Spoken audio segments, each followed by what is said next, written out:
En el nombre del Padre, y del Hijo, y del Espíritu Santo. Amén. Queridos hermanos y hermanas, paz y bien.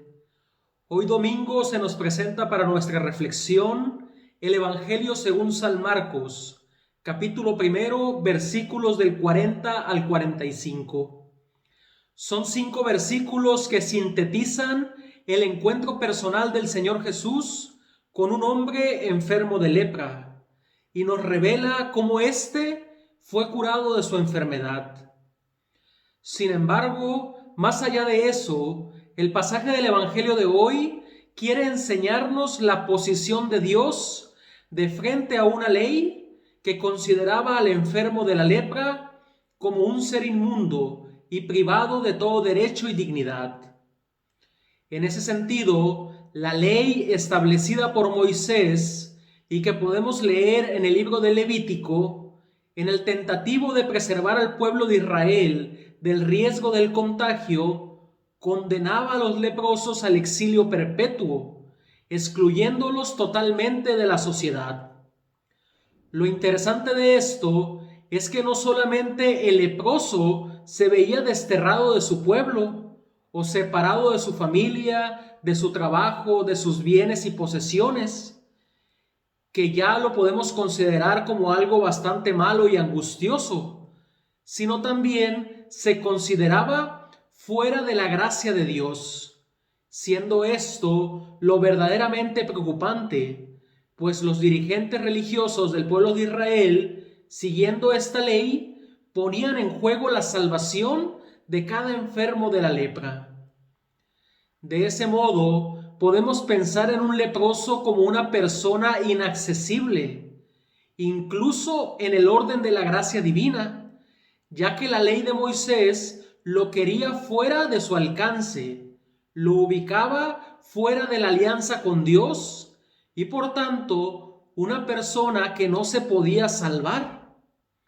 Se entiende entonces también por qué la lepra se consideraba un castigo de Dios y su pena era declararlo impuro por la ley y obligarlo a vivir aislado.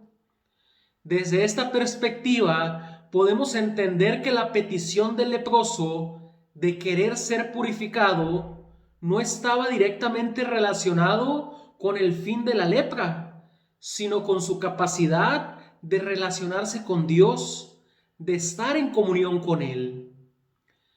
Por eso, en la medida que le fuera posible entablar nuevamente esta comunión con Dios, le vendría como añadidura la restitución de todo lo que había perdido: familia, trabajo, su posición en la sociedad, etcétera, etcétera. El pasaje del Evangelio que hoy contemplamos tiene ese fin. Dios mismo se compadece del ser humano y lo salva. Y los gestos para ofrecerle la salvación son de un Dios cercano, con compasión, dice el pasaje del Evangelio. Es decir, el Señor Jesús no se aleja de este leproso, porque aun cuando bien lo pudo curar, lo pudo sanar desde lejos, a la distancia, decide acercarse y dejarse envolver en la historia de este hombre, acogiéndolo con sus propias manos, y tal como hizo con la suegra de Pedro el domingo pasado, le toca, y al tocarlo le restituye la salud, la dignidad y le ofrece la salvación que tanto buscaba.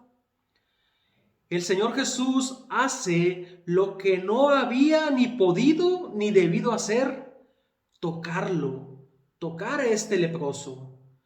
El hecho de tocarlo, por una parte, es el gesto de Dios que busca adentrarse en lo más íntimo del ser humano, allí donde sus fuerzas terminan, allí donde su esperanza concluye, allí donde todo parece estar perdido. Pero para Dios no hay fin. Por eso, ni el mal, ni la muerte, ni ninguna enfermedad tienen la última palabra ante el amor, ante la misericordia, ante el poder de Dios. La buena noticia de hoy entonces implica tener fe en un Dios que transforma toda nuestra realidad y que sobre todo se involucra en cada uno de los aspectos de nuestra vida, incluso superando el código jurídico existente. Para entender esta afirmación, no podemos dejar de lado la actitud y la acción de este hombre enfermo de lepra, el cual también nos da ejemplo de humildad, de una oración confiada, de abandonarse en el amor y el poder de Dios. Los gestos y las palabras del leproso nos hacen ver su disposición a la gracia divina. En primer lugar, porque es capaz de reconocer en el Señor Jesús al verdadero Dios. El leproso, leemos en el Evangelio, se arrodilla. El arrodillarse es un gesto que evoca la adoración, la súplica.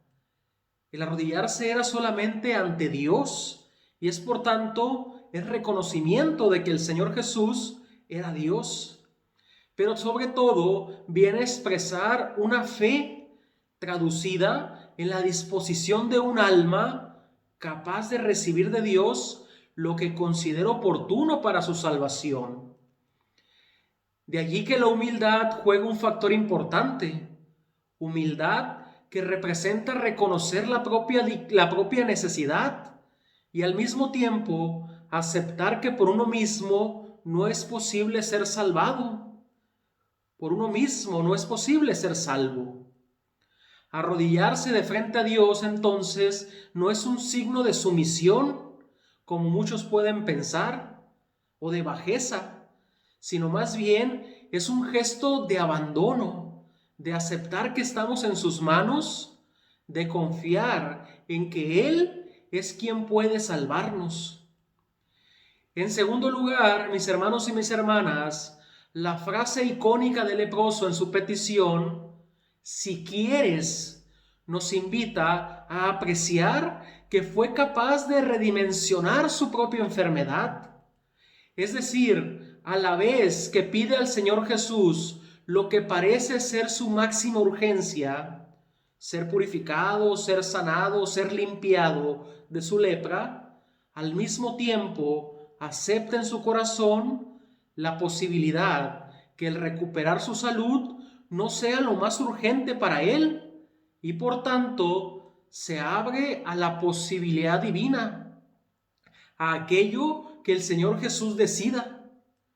El leproso ciertamente no dudaba del poder del Señor Jesús, pero en su petición ponía su propia expectativa, su propia esperanza en manos de Dios. El leproso entonces fue capaz de transferir sus intenciones para buscar descubrir las intenciones de Dios en su persona. La frase "si quieres", entonces, es la oración de abandono por excelencia, ya que deposita los valores personales, aquello que quería, que deseaba, en las decisiones últimas de Dios. Decirle a Dios, si quieres, es la oración que ubica nuestra fe en un acto de adentrarnos sin miedo en la profunda pedagogía divina, en aceptar lo que verdaderamente Dios quiere. Y en este caso, esta petición del leproso tenía que ver también con superar la ley de Moisés, algo que Dios, en su infinito amor, que trasciende toda barrera, podía realizar. El leproso no podía por sí mismo dar ese salto para ir él a tocar al Señor Jesús. Lo humano no podía llegar a lo divino. Era necesario que lo divino llegara a lo humano. Y el decirle, si quieres, tiene que ver con ello, porque solo Dios podía ir más allá. Solo Dios podía curarlo, dándole el don de su propia vida. De ese modo podemos entender que no es el leproso quien contagiará al Señor Jesús con su lepra, sino será el Señor Jesús quien al tocarlo le comunica una vida plena, le dona una transformación de su vida. De ahí que podemos afirmar que lo sagrado viene a disipar lo profano, el bien absorbe el mal, la luz hace desaparecer la oscuridad, la gracia sobrepasa el pecado. Y bueno, mis hermanos y mis hermanas, solo para concluir, la última parte del pasaje del Evangelio de hoy nos indica que el Señor Jesús envió al leproso a cumplir la ley de Moisés, que indicaba que mostrara una ofrenda por su curación, y también le dijo que no le dijera nada a nadie de quién y cómo lo habían curado. Una actitud del Señor Jesús que habla de que todavía no había llegado la hora de revelarse completamente a la humanidad. Sin embargo, el leproso no puede callar, como ninguno de nosotros podríamos callar ante un encuentro tan personal con el Señor Jesús, y sobre todo cuando reconocemos sus bendiciones en nosotros. Quien ha sido sanado por el Señor Jesús no es capaz de dejar de dar testimonio de ello.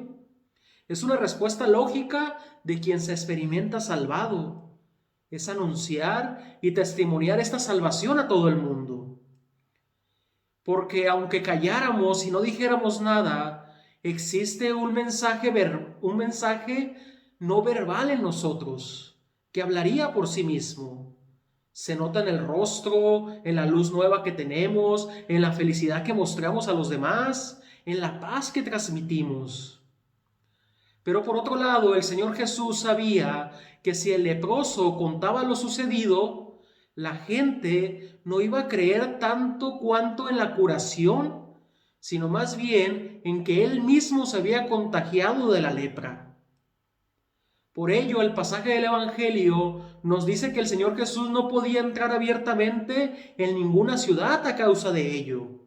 Sin embargo, acudían a él de todas partes. De esto, solamente 2 puntos a anotar.